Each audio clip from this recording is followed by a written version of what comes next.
Hello, welcome back to the reading of the poem of the Man God, written by Maria Valtorta, Volume 3, Chapter 372, Part 2, Preparation Day at the Temple. Jesus looks at her. He sees a woman, about 40 years old, well dressed, of frank manner. He asks her, "You are a widow, are you not?" "Yes, I am, and I have no children. I came back recently and I bought some land at Jericho to be close to the holy city.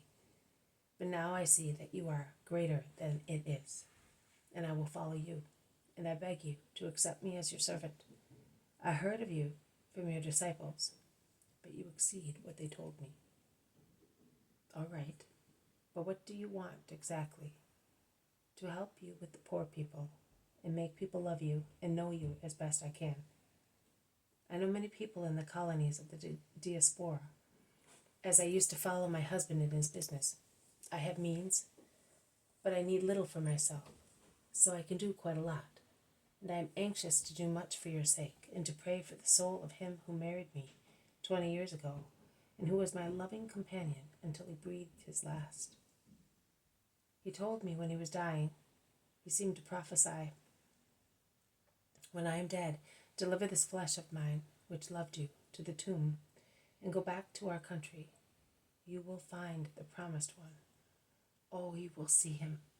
Look for him and follow him.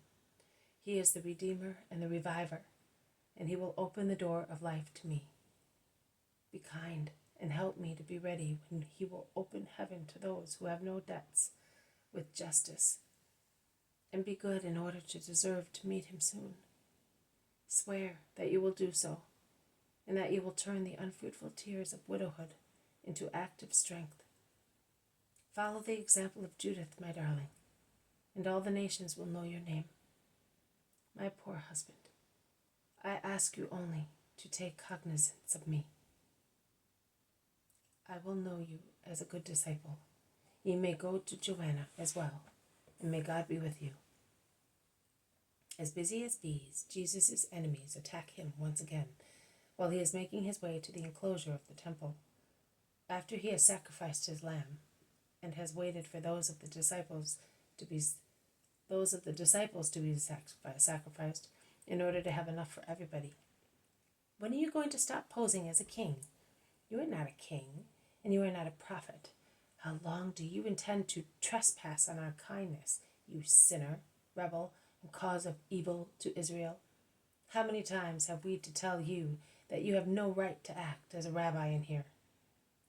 I came to sacrifice a lamb. You cannot forbid it. You cannot forbid that. In any case, I would remind you of Adonijah and Solomon." "What have they got to do with it? What do you mean? Are you Adonijah?" "No.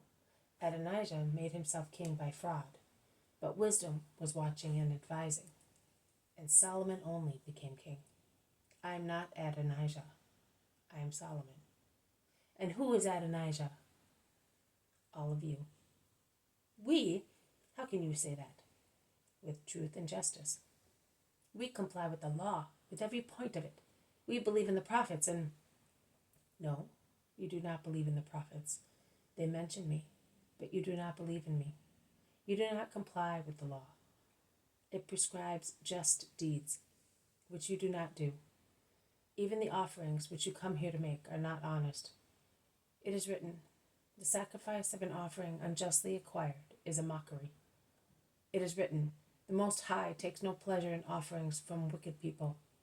He pays no attention to their offerings. Multiplying sacrifices will not gain his pardon for sin.'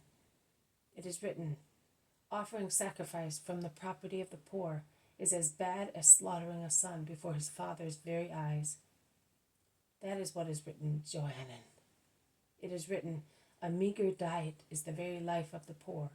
He who withholds is a man of blood.' That is what is written, Ishmael. It is written, 'A man murders his neighbor if he robs him of his livelihood.' That is what is written, O Doris, son of Doris. It is written, 'He who sheds blood and he who withholds an employee's wages are brothers.' That is what is written, O Johanan, Ishmael, Hananiah, doors, Jonathan, and remember that it is also written, whoever turns a deaf ear to the cries of the poor will cry too, but he will not be listened to. And you, Eleazar ben Annas, remember and remind your father that it is written, let my priests be holy. They must not allow themselves to be contaminated by any reason whatsoever.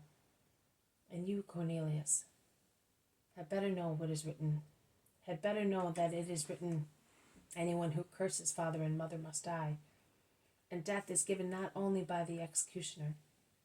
A more severe death awaits those who sin against their parents, the eternal dreadful death. And you, Ptolemy, remember that it is written, he who practices magic will be exterminated by me. And you, Sadak, golden scribe, remember that between an adulterer and his procurer of adultery, there is no difference in the eyes of God. And that it is written that he who swears falsehood will be devoured by everlasting flames. And tell him who has forgotten it, that he who marries a virgin, and when he is satiated with her, he rejects her with false accusations, is to be condemned. Oh, not in this world, in future life, because of his deceit, his perjury, the damage caused to his wife and his adultery. What? Are you all running away before the defenseless one, who is speaking words that are not his own, but belong to those whom you declare to be the saints of Israel? Thus you cannot say that the defenseless one is a blasphemer, because if you did, you would call blasphemers the books of wisdom and those of Moses, which were dictated by God. Are you fleeing from the defenseless one, or perhaps my words stones?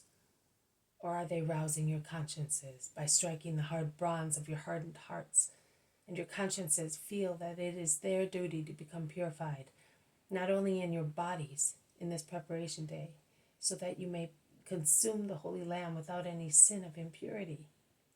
Oh, if it is so, praised be the Lord, praised be the Lord, because since you wished to be praised as wise men, remember that it is true wisdom to know oneself, to confess one's errors, to repent, and thus celebrate the rites with true devotion, that is, with the cult and rite of your souls, and not with an external cult. They have gone. Let us go as well to give peace to those who are waiting for us. This has been a reading from the Poem of the Man God, written by Maria Valtorta, Volume 3, Chapter 372, Part 2, Preparation Day at the Temple. Thank you for listening. I will see you tomorrow. May God bless you, and may peace be with you.